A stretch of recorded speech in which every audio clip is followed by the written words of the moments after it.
सुंदर वन जंगल में ऊंचे ऊंचे पेड़ों के बीच रानू चिड़िया अपनी बूढ़ी माँ और छोटी बहन मीठी के साथ तिनकों के छोटे से घर में रहती थी।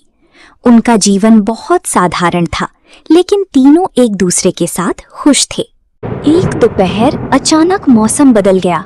काले बादलों ने पूरे आसमान को ढक लिया। पक्षियों की चहचहाहट बंद हो गई और तेज हवाएं चलने लगी। माँ, देखो ये क्या हो रहा है? आसमान कितना काला हो गया है। मुझे लगता है आज बहुत भयानक तूफान और बारिश आने वाली है। मीठी, तुम बाहर क्या कर रही हो? जल्दी घर के अंदर आओ। दीदी, मुझे बचाओ। हवा इतनी तेज है कि मैं घर के अंदर कैसे आऊं? मैं उड़ भी नहीं पा रही हूँ। बचाओ। घबराओ मत मीठी, इस मोटे तने को कसकर पकड़ लो और इसे छोड़ना नहीं। उसी समय आसमान में जोरदार बिजली कड़की और भयंकर आंधी ने पूरे पेड़ को हिलाकर रख दिया। कुछ ही पलों में रानो का तिनकों का घर टूटकर हवा में बिखर गया। रानो, मीठी और रानो की माँ तीनों पूरी रात एक पेड़ के नीचे छिपकर कांपते रहे। सुबह जब धीरे धीरे सूरज निकला तो उन लोगों ने देखा कि उनका घर पूरी तरह खत्म हो चुका था। माँ बारिश की वजह से ठंड से बहुत तेज कांप रही थीं और उन्हें तेज बुखार भी हो गया था। रानो चिड़िया उन्हें सहारा देकर कैसे भी करके जंगल की सबसे अमीर पड़ोसी कालू कौवा की घर पहुंची। कालू भाई, रात की बारिश और तूफान ने हमें बेघर कर दिया है। माँ बहुत बीमार हैं, उन्हें ठंड भी लग गई है। क्या हम कुछ दिन आपके घर के एक कोने में रह सकते हैं? कालू कौवा ने घमंड से कहा। ये मेरा अपना घर है, कोई धर्मशाला नहीं। अगर हर कोई यहाँ ऐसे ही रहने लगेगा तो मैं कहाँ जाऊंगा? जाओ, कहीं और जाओ। रानो चिड़िया चुपचाप वहां से लौट आई। फिर वो मिट्ठू तोते के बड़े और सुंदर घर पहुंची। मिट्ठू भाई, माँ बहुत बीमार हैं। कम से कम माँ को थोड़ी सी जगह दे दीजिए। हम 2 दिन बाद यहाँ से चले जाएंगे। उन्हें बहुत तेज बुखार है। मिट्ठू तोता हंसते हुए बोला, जो अपना घर नहीं संभाल सकता वो दूसरों पर बोझ बनने लगता है। मैं आराम से सो रहा था, मेरी नींद खराब मत करो। तुम सब यहाँ से चले जाओ। पड़ोसियों की कड़वी बातें सुनकर रानो चिड़िया का मन टूट गया और माँ की तबीयत और बिगड़ गई। दीदी, क्या अब हमारा खुद का अपना घर कभी नहीं बनेगा? रानो की आंखों से आंसू आने लगे। नहीं मीठी, अब हम किसी के आगे हाथ नहीं फैलाएंगे। हम अपना घर खुद बनाएंगे। ऐसा बड़ा घर जिसे देखकर पूरा जंगल हैरान रह जाएगा और सब लोगों को दिखाएंगे। तभी माँ ने धीरे आवाज में कहा, रानू बेटी, हिम्मत मत हारना। विशाल पहाड़ी के पीछे एक बड़ी घाटी है।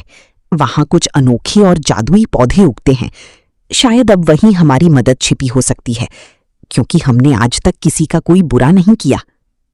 रानो चिड़िया ने माँ को अपने साथ लिया, मीठी का हाथ पकड़ा और अब तीनों धीरे धीरे उस अनजाने सफर पर निकल पड़े। तीनों धीरे धीरे चलते हुए विशाल पहाड़ी को पार करके बड़ी घाटी में पहुंच गए। उस घाटी का नजारा किसी सपने से कम नहीं था। चारों ओर रंग बिरंगे फूल खिले हुए थे। ठंडी हवाओं के साथ मधुर संगीत गूंज रहा था। मीठी हैरानी से बोली, दीदी, मैंने आज तक ऐसी जगह कभी नहीं देखी। रानो चिड़िया भी चारों ओर देखने लगी। तभी उसकी नजर तालाब के किनारे उगे विशाल चमकदार पत्तों पर पड़ी। वे साधारण पत्ते नहीं थे। रानो उनके पास पहुंची। जैसे ही उसने एक पत्ते को अपनी चोंच से छूने की कोशिश की, पूरी घाटी एक मधुर आवाज से गूंज उठी। रुको रानो, हमें छूने का अधिकार केवल उसी को है जिसके मन में लालच न हो और जो दूसरों का भला चाहता हो। रानो ने डरते हुए कहा, हे दिव्य पत्तों, मैं अपने लिए कुछ लेने नहीं आई हूँ। मेरी माँ बारिश और ठंड की वजह से बहुत बीमार हैं। मेरी छोटी बहन ठंड से कांप रही है। हमारे पास रहने के लिए कोई घर नहीं है।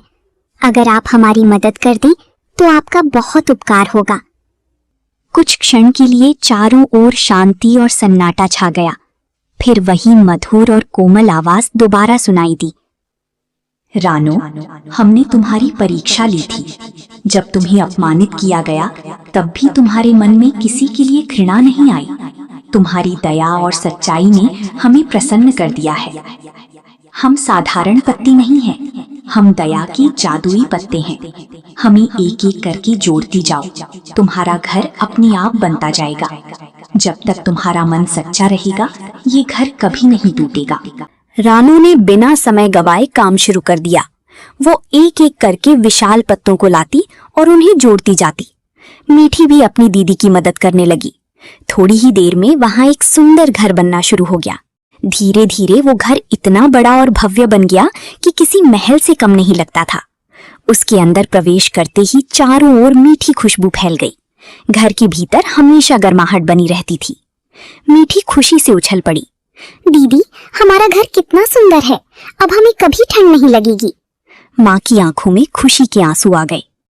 बेटी, ये सब तुम्हारी मेहनत, हिम्मत और अच्छे कर्मों का फल है।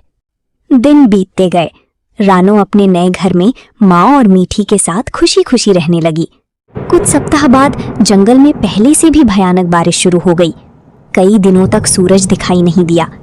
तेज हवाओं और लगातार बारिश से चारों ओर पानी भर गया। बड़े बड़े पेड़ गिरने लगे और पक्षियों के घोंसले बहने लगे। सबसे पहले कालू कौवा का बड़ा घर पानी में बह गया। फिर मिट्ठू तोते का सुंदर घोंसला भी टूटकर नदी में बह गया। दोनों अपनी जान बचाने के लिए इधर उधर भागने लगे। तभी दूर विशाल पहाड़ी की चोटी पर चमकता हुआ रानू का जादुई घर दिखाई दिया। देखो, वही रानू का घर है, वही हमारी आखिरी उम्मीद है। दोनों किसी तरह उड़ते हुए वहां पहुंचे। रानो, दरवाजा खोलो, हम डूब जाएंगे, हमें बचा लो, हमें अपनी गलती का एहसास हो गया है। मीठी गुस्से में बोली, जब हम मदद मांगने आई थी तब आपने हमें अपने घर से भगा दिया था, अब आप यहाँ क्यों आई हैं? कालू कौवा शर्म से सिर झुकाकर बोला, हमसे बहुत बड़ी गलती हो गई थी, हमें माफ कर दो। मिट्ठू तोते की आंखों से आंसू बहने लगे। हमने तुम्हारा बहुत अपमान किया था, आज समझ में आया कि घमंड कभी किसी का साथ नहीं देता। रानू ने मीठी की ओर देखा और मुस्कुराकर बोली, मीठी, दरवाजा खोल दो। लेकिन दीदी, इन्होंने हमारे साथ बहुत बुरा किया था। रानू ने शांत स्वर में कहा, मुझे सब याद है, लेकिन अगर हम भी वही करें जो इन्होंने किया था तो फिर हम में और इनमें क्या अंतर रह जाएगा? माफ करना ही सबसे बड़ा जादू होता है।